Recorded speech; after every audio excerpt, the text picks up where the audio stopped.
Hi, my name is Incarnati0n from Cloud9, and this is my solo lane tactics guide to Viktor versus Azir. How you play the lane matchup depends what item you choose to start.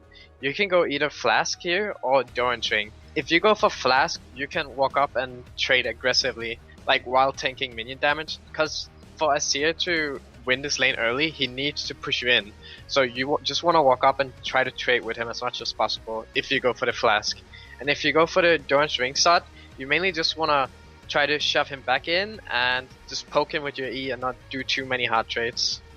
And at level 3 and 3 to 4, it also depends if you went for Flask or Doran's Ring. But yeah, it's basically just the same. You want to try to poke him with the Doran's Ring with max range E and try to not get hit by him too much. And if you go for Flask and he have Doran's Ring, you just want to try to walk up and trade as hard as possible without putting yourself in danger of ganks. And level 5, it's pretty much the same. You just want to try to poke him and not put yourself in danger of ganks.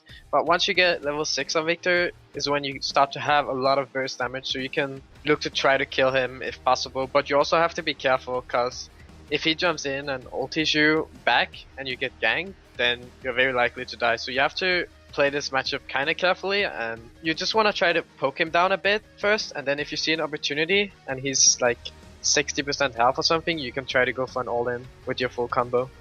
You can play, how you play this matchup is, there's many ways you can play it, because if you're winning the lane and have control, once you hit level 7, your E pretty much clears the entire wave. So if you can push him out before he like tries to shove you back in, you can look for a roam, or you can just try to like harass him under his tower, because your E is super long range, so you can like poke him under his tower without taking damage as well. This matchup is mainly about control. There's not really that much kill potential because Azir is a relatively safe champion. So you just want to try to like poke him as much as possible and gain vision control and try to roam with your jungler or something like that.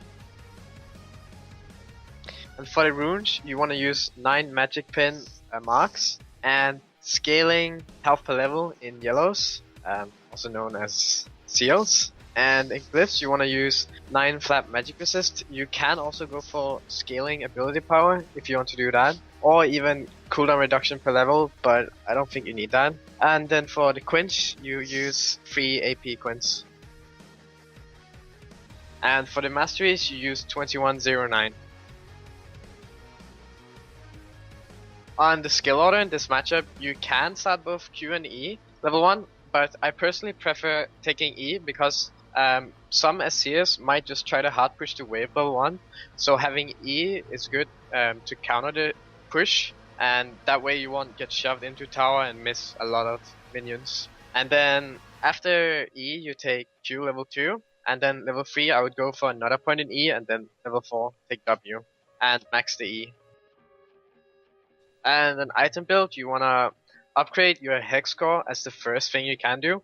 So you typically wanna not base before you have 1k gold, and then after you upgrade it, you can either go for Morello or you can go for Abyssal. I think Abyssal is very good in this matchup because Azir is a very poke heavy champion and it's just really good against him. And then after that, you just go standard AP with like Rabadon, Void Staff, Sonya's, and maybe Luden's last item or something like that. Even Lichbane works.